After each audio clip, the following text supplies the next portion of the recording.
Pergunta 13. A mesma substância elementar é suscetível de experimentar todas as modificações e adquirir todas as propriedades? Sim, e é isto que se deve entender quando dizemos que tudo está em tudo.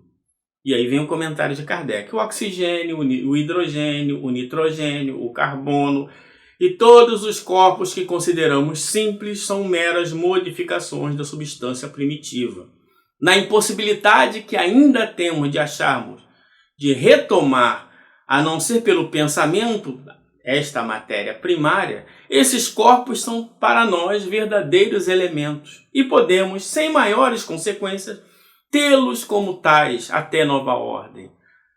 Olha que coisa legal. Então, o que ele está dizendo aqui? Olha, ainda falta muito, mas muito para a gente entender essa matéria primitiva. Então, não há problema nenhum em chamar o hidrogênio, o nitrogênio, o oxigênio de elementos.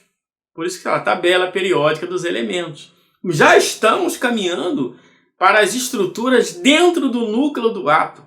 E vamos caminhar muito mais e muito mais ainda. Muitos modelos virão que suplantarão a mecânica quântica e tantas outras técnicas que vão surgir por aí. Ok? Mas o Espiritismo já está dizendo, desde metade do século passado, que isso iria acontecer e está acontecendo. Não parece que esta teoria dá razão aos que não admitem na matéria senão propriedades essenciais, força e movimento? Entretanto, que as demais propriedades não passam de efeitos secundários, que variam conforme a intensidade do movimento e a direção do movimento? Resposta: é acertada essa opinião.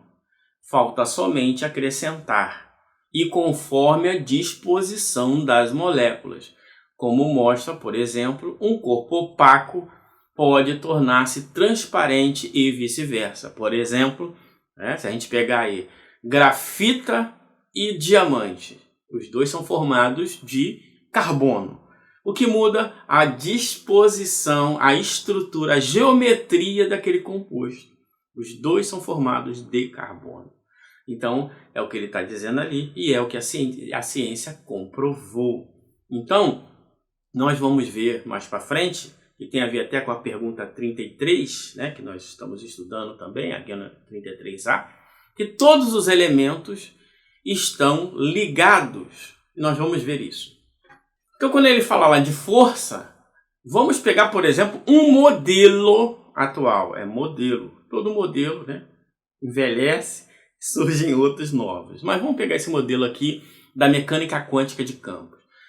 Esse modelo trata a natureza com 4 forças elementares. Olha lá que os espíritos falaram, né? Força. 4 forças elementares.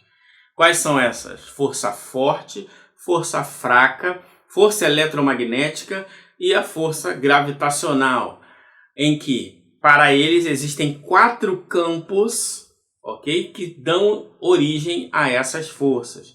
E existem 4 partículas que são responsáveis por criar esses campos. Por exemplo, o gluon, que seria a cola que une os quarks no núcleo do átomo.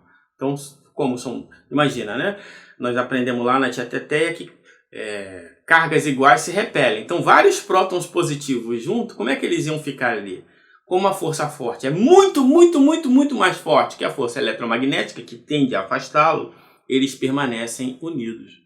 Tem o fóton, que seria o responsável pela força eletromagnética, e tem o bóson W e Z, responsável pela força fraca, que está relacionado com o decaimento radioativo. E o graviton. O graviton seria o responsável pela gravidade. Então são as 4 forças elementares, ok? Então essa é uma questão interessante que um modelo, mesmo atual, não desmente a resposta dos espíritos. Olha só que coisa interessante, né? As 4 forças elementares da natureza. E ali nós estamos vendo para a esquerda ali, em violeta, né? em roxo, os quarks. Se a gente pegar toda a tabela periódica, todos os elementos são formados de quê? Elétron, que está ali no modelo padrão, e de quarks, especialmente quark up e quark down, formam toda a matéria da tabela periódica. Então, olha aí, o tudo está em tudo.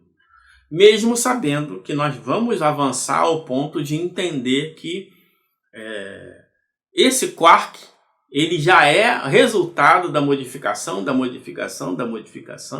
mas esse é assunto para os próximos séculos, que a doutrina espírita se antecipa, porque Kardec pergunta aos espíritos, né, como nós encontraremos essa matéria no estado mais simples, como ele escapa completamente aos nossos instrumentos, então só podemos conceber pelo pensamento. E aí o Kardec faz um comentário interessante. Este princípio explica o fenômeno conhecido de todos os magnetizadores, em que consiste dar, pela ação da vontade a uma substância, água, por exemplo, propriedades diversas, um gosto determinado, até qualidades ativas de outra substância, desde que não há mais do que um elemento primitivo. As propriedades dos diferentes corpos são apenas modificações desse elemento. E que se segue é que a mais inofensiva substância tem o mesmo princípio da matéria mais deletéria. Olha que coisa legal. Então, não existe nada criado para o mal, ok? Muito pelo contrário. O mal aí é o uso. Como diz Paulo, no Romano 14,14, nada é impuro por si só. Então, as qualidades dependem da manipulação, ok? Então, essas transformações dependem da como ela foi manipulada e construída. Pergunta de Allan Kardec a São Luís, no Livro dos Médiuns.